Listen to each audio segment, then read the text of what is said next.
प्रश्नावली 14.4 का प्रश्न क्रमांक 1 लेते हैं। निम्नलिखित बंटन किसी फैक्ट्री के 50 श्रमिकों की दैनिक आय दर्शाता है। हमारे पास फैक्ट्री के 50 श्रमिकों की दैनिक आय दी हुई है। दैनिक आय रुपए में दी हुई है कि 100 से 120 रुपए कमाने वाले 12 श्रमिक हैं, 120 से 140 दैनिक आय वाले 14 श्रमिक हैं, 140 से 160 दैनिक आय वाले 8 श्रमिक हैं, 160 से 180 दैनिक आय वाले 6 श्रमिक हैं और 180 से 200 दैनिक आय वाले 10 श्रमिक हैं।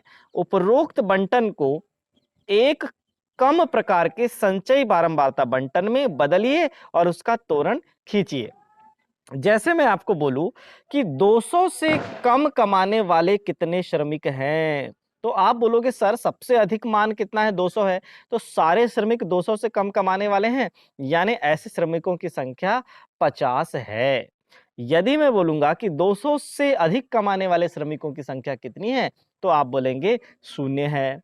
या मैं कहूं कि 0 से अधिक कमाने वाले श्रमिकों की संख्या कितनी है, तो आप बोलोगे 50 है।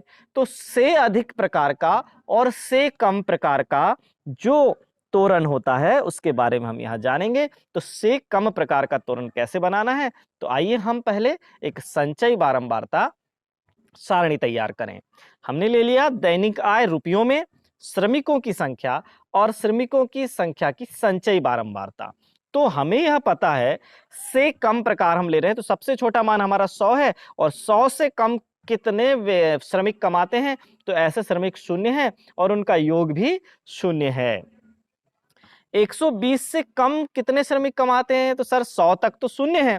100 से 120 वाले कितने थे, 12 थे, तो 120 से कम कमाने वालों की संख्या 12 धन 0 हो जाएगी।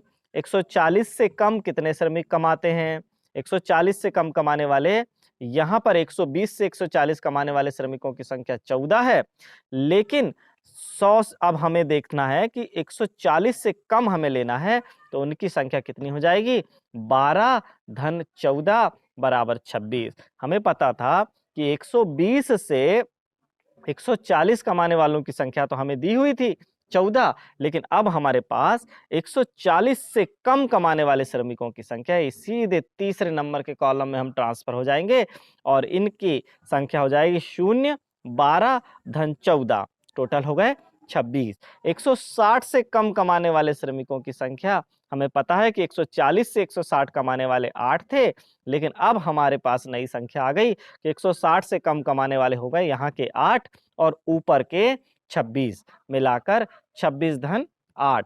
तो 160 से कम कमाने वाले श्रमिकों की संख्या हो गई 34 और 180 से कम कमाने वाले श्रमिकों की संख्या कितनी हो गई, 34 और 6 मिलाकर यहां पर हो जाएगा हमारा 80, 40, जो कि ऊपर के 34 हम इस 6 में जोड़ देंगे। इस आवृत्ति वाले कॉलम की हमें आवश्यकता नहीं थी, किंतु हमें संचयी बारंबारता वक्र बनाने के लिए यहां पर दिखाने की आवश्यकता है कि 200 से कम कमाने वाले, 180 से 200 कमाने वाले श्रमिक हमारे 10 हैं, तो 200 से कम वाले इन 10 में ऊपर के भी सारे श्रमिक जुड़ जाएंगे और टोटल 200 से कम कमाने वाले श्रमिकों की संख्या 50 है।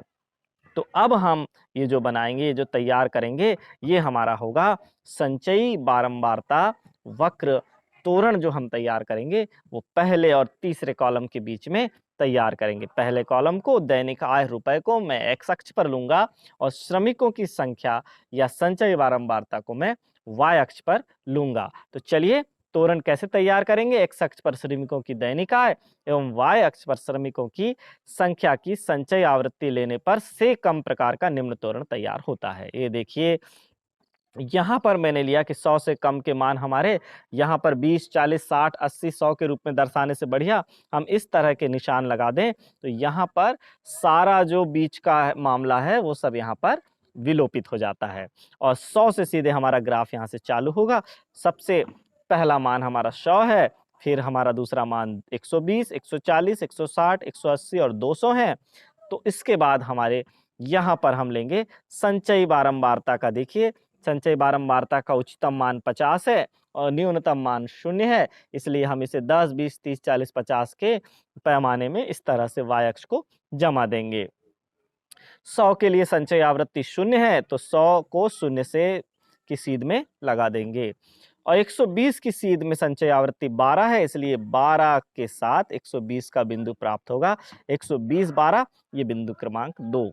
अब इसके बाद 140 के सामने संचयी आवृत्ति 26 है तो 140 को 26 की सीध में इस तरह से दर्शा देंगे। फिर 160 की संचयी बारंबारता देखिए 34 है तो इस तरह से हम 160 को 34 से सीध में लगा देंगे। और 180 की बारंबारता यहाँ पर हमारी कितनी है? यहाँ पर हमारे 180 की बारंबारता 40 है तो 180 को हम 40 की सीध में लगा देंगे। और 200 की संचयी बारंबारता हमारी 50 है तो 50 की सीध में हम 200 को लगा देंगे। अब लेते हैं प्रश्न क्रमांक 3। निम्नलिखित सारणी किसी गांव के 100 फार्म में हुआ प्रत्येक हेक्टेयर गेहूं उत्पादन दर्शाती है। उत्पादन किलोग्राम में हमें दिया हुआ है पहली रो में और दूसरी रो में है फर्मों की संख्या। 50 से 55 किलोग्राम उत्पादन वाले 2 फर्म हैं, 55 से 60 वाले 8 फर्म हैं, 60 से 65 वाले 12 फर्म हैं, 65 से 70 किलोग्राम वाले उत्पादन वाले 24 फर्म हैं, 70 से 75 उत्पादन वाले 38 फर्म है और 75 से 80 उत्पादन वाले 16 फर्म हैं। इस बंटन को अधिक के प्रकार के बंटन में बदलिए और फिर तोरण तैयार कीजिए। अधिक के प्रकार के बंटन में बदलना है, ये फर्मों की संख्या से हमें संचयी आवृत्ति तैयार करनी है। तो चलिए, उत्पादन हमें दिया हुआ है, फर्मों की संख्या हमें दी हुई है। इस फर्मों की संख्या का हमें तोरण में कोई उपयोग नहीं है, हमें चाहिए संचयी आवृत्ति। तो हमने लिया 50 से अधिक या बराबर। 50 से अधिक सबसे न्यूनतम वाले मान को लिया है, इसलिए सबसे बड़ा मान हमें प्राप्त होगा कि सारे के सारे तो 50 से अधिक ही है ना, 50 से अधिक या बराबर वाले ही हैं। तो हमें पूरा तो टोटल मान हमें प्राप्त हो जाएगा 100। 55 से अधिक या बराबर में ये 50 से 55 वाले जो 2 मान जो हमें दिए हुए थे वो आवृत्ति घट जाएगी। तो 55 से अधिक किलोग्राम उत्पादन वाले कितने फर्म हो जाएंगे? 100 में से 2 घट जाएगा तो 98 प्राप्त होगा। 60 से अधिक या बराबर उत्पादन वाले 12 फर्म हैं, इसमें से 50 से 60 उत्पादन वाले जो हैं ये दो तो हमने घटा दिया था। 55 से 60 वाले जो 8 हैं वो और हम घटा देंगे, अब वो भी इसमें शामिल नहीं रहेंगे। अब 60 से 65 से अधिक या बराबर उत्पादन वाले कितने हैं फर्म? 24 हैं। तो उससे कम वाले जितने भी फर्म हैं, हमने 2 को घटा दिया है, 8 को घटा दिया, अब हम 12 को भी घटा देंगे। तो यहाँ पर 90 में से 12 घट जाएगा तो संचयी आवृत्ति कितनी प्राप्त होगी? 78 प्राप्त होगी। 70 से अधिक या बराबर में 70 से कम वाले सारे घट जाएंगे, 2 8 12 और 24 भी घट जाएगा। तो अब हमें 78 में से 24 घटाकर कितना प्राप्त होगा? 70 से अधिक या बराबर वाले टोटल 54 फर्म हैं, जबकि 70 से 75 वाले कितने हैं? 38 हैं। अब 75 से अधिक या बराबर वाले कितने फर्म हैं देख लेते हैं। 75 से अधिक या बराबर वाले, अभी यहाँ पर पहले हमें 75 से 80 का डाटा 16 दिया हुआ था फर्मों की संख्या, लेकिन अब संचयी बारंबारता में हम उसके ऊपर के सारे 75 से कम वाले सारे घटा देंगे तो 54 में से जो 38 हमने घटाया तो हमें प्राप्त हुआ 16। लेकिन 80 से अधिक कोई बारंबारता नहीं है, उसकी कोई आवृत्ति नहीं है, तो इस 16 में से ये ऊपर का 75 तक वाले पूरे मान घट जाएंगे।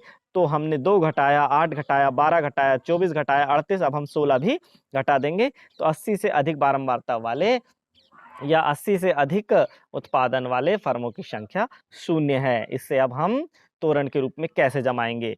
तोरण देखिए, एक्स अक्ष पर उत्पादन एवं वाई अक्ष पर फर्मों की संख्या की संचयी आवृत्ति को हम लेने पर निम्न तोरण तैयार करते हैं। एक्स अक्ष पर हमने ले लिया उत्पादन और वाई अक्ष पर ले रहे हैं संचयी आवृत्ति। अब हमें इस फर्मों की संख्या के कॉलम की कोई आवश्यकता नहीं है, हमें इस सवाल में भी नहीं थी, लेकिन हमें चूंकि संचयी बारंबारता बनाना था इसलिए हम यहाँ पर संचयी बारंबारता हमने तैयार किया। उत्पादन और संचयी बारंबारता के बीच में हम तोरण खींच रहे हैं। एक्स अक्ष पर हमने ले लिया, वाई अक्ष पर ले लिया। चूंकि उत्पादन 50 से शुरू हो रहा है इसलिए 0 से 50 को हम इस तरह के लाइन के माध्यम से दर्शाते हैं, ये लोपित मान हो जाता है। 50 के ऊपर सबसे अधिक बारंबारता 100 है तो हमने एक्स अक्ष के 50 को वाई अक्ष के 100 से मिलाया। फिर 55 के ऊपर संचयी बारंबारता हमारी 98 है तो एक्स अक्ष के 55 को वाई अक्ष के 98 से मिलाया। फिर एक्स अक्ष के 60 को 60 के समक्ष हमारी संचयी बारंबारता, ये देखिए 60 के समक्ष हमारी संचयी बारंबारता कितनी है, 90 है। तो एक्स अक्ष के 60 को हम वाई अक्ष के 90 से मिला देंगे। 65 के समक्ष संचयी बारंबारता हमारी 80 है, तो एक्स अक्ष के 65 के समक्ष हमारी 78 है, तो एक्स अक्ष के 65 को हम वाई अक्ष के 78 से मिला देंगे। फिर 70 के समक्ष हमारी संचयी बारंबारता 54 है, तो एक्स अक्ष के 70 को हम वाई अक्ष के 54 से मिलाते हुए ये बिंदु प्राप्त करेंगे। और एक्स अक्ष के 75 से ये देखिए वाई अक्ष के 16 को मिलाते हुए हमें ये बिंदु प्राप्त हुआ, और एक्स अक्ष के 80 से वाई अक्ष के 0 को मिलाते हुए हमें ये बिंदु प्राप्त हुआ। इस तरह से यह त्वरण हमारा इस तरह से डिक्रीज होता हुआ नजर आ रहा है। यहाँ पर हमारी ये प्रश्नावली का सवाल समाप्त होता है। आज की क्लास हम यहीं समाप्त करते हैं। धन्यवाद।